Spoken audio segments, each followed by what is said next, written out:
Bismillah. So we're here in a village in Phuket. MashaAllah, the Muslims are very friendly, very close to the touristic area. But there's 4 masajid, mashallah. But again, no dawah to the non-Muslims. And I'm calling on the people who have no projects. They always complain about, we should do more dawah. How come Islam is not succeeding? Blah, blah, blah. It's not Islam not succeeding. It's us not succeeding in helping Islam, in helping this deen of Allah subhanahu wa ta'ala. So non-Muslims are coming even in the village. They want to explore. They want to see the local tradition. And I'm calling on all the Muslims who don't have a project yet to get involved. This is Phuket, Thailand. There's a lot that can be done. People can buy a house here. They can rent a house. Just on the street, staying on the street with pamphlets, books, talking to people, getting the help of some locals. Very little investment. I'm sure that the return would be, of course, from Allah, but the return even in here will be amazing. So, just even on these streets, you can have people sitting with pamphlets, or you can go to the main tourist areas, talk to people, give them pamphlets. It doesn't have to be invasive, but I think it's very much needed, because what we've seen last night and the condition of the non-Muslims who come here and why they come here is just sad, very sad what they're trying to do. And then Muslims who are coming here, instead of coming for dawah, subhanallah, they're coming for haram.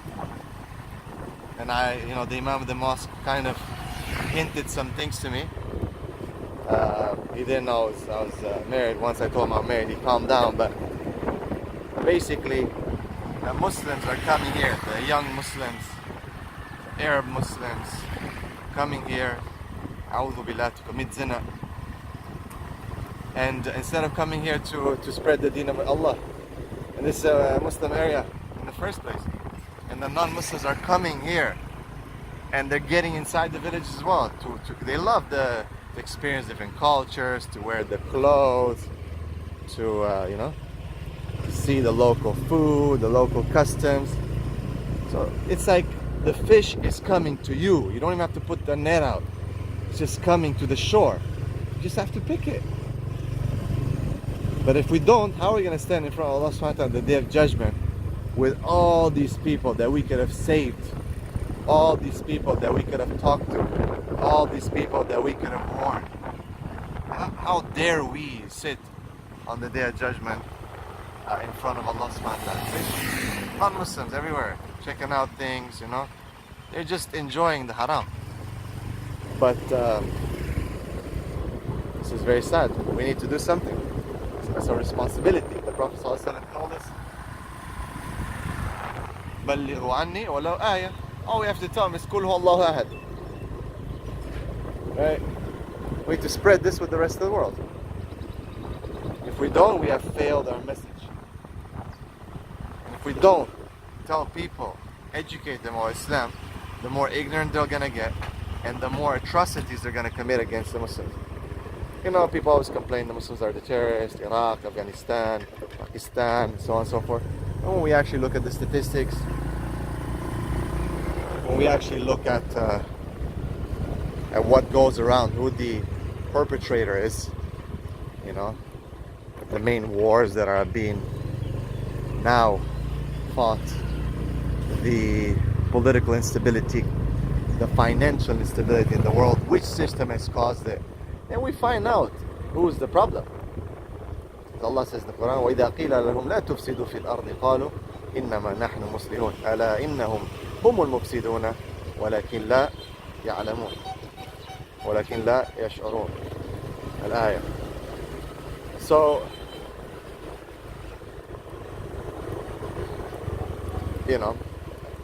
it's very easy to point fingers, very easy for people to always use the media to demonize Muslims. The Muslims have to do their work. The more we slack at this, the more people are going to do what they've done in New Zealand. I know a lot of people right now are saying, well, that's nothing compared to what the Muslims are doing, the suicide bombings and all that. look, we don't like any life to be lost. Innocent people losing their lives, we never call for it. A'udhu billah. May Allah protect us for such a thing. This is against Islam. The Prophet ﷺ always protected the innocent. Okay, read Surah An-Nisa to understand how bound we are by the Quran to protect the innocent people, the weak people, the orphans, the women, the elders, and so on. So no one can say, oh, this is Islam. Islam is a terrorist religion. This is ridiculous. Now we find a lot of the propaganda with what happened in New Zealand. People are reviving, Serbian-Bosnia conflict, Christian Ottoman conflicts and all that, calling openly to hurt the Muslims, and nothing's happening to them really. Very few things are, authorities are taking things into their hands. Very, very few, seldom cases. While people are openly,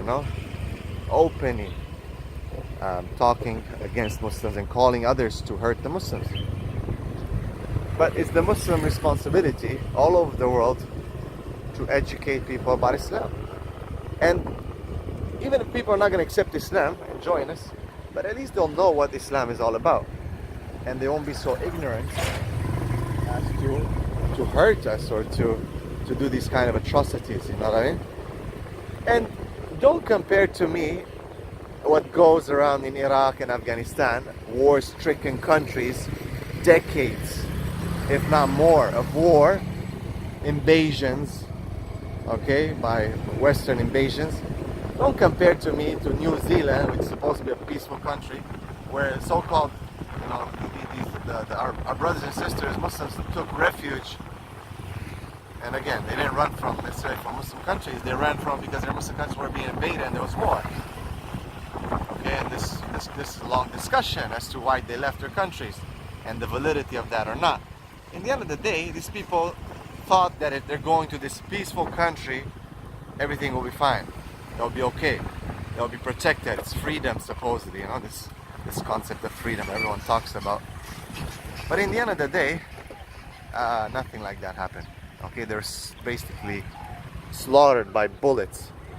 Literally slaughtered by bullets while praying, while in the masjid.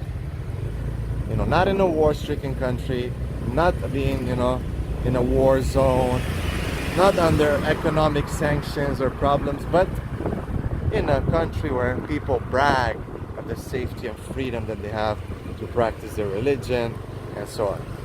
So, just some food for thought. Going back to my initial point, people need to do dawah. We have no excuse not to do dawah. People don't do dawah, well, more animosity and more problems will happen. Allah subhanahu wa ta'ala tells us in the Quran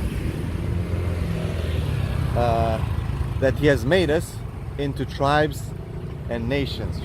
شعوبا وقبائل. لماذا؟ لتعارفوا. So that you may know each other. How do you know each other? Why are the Muslims not introducing themselves to the world? Alhamdulillah, there's a lot, but compared to our numbers and compared to our resources and what we have, we are lacking. We are slacking.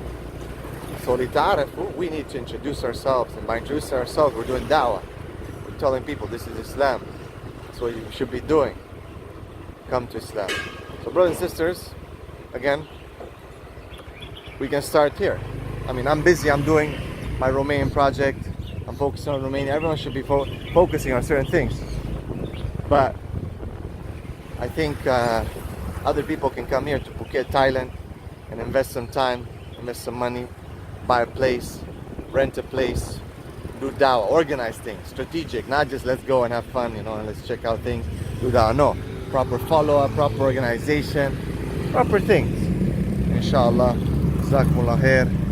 Assalamu alaikum wa rahmatullahi wa barakatuh.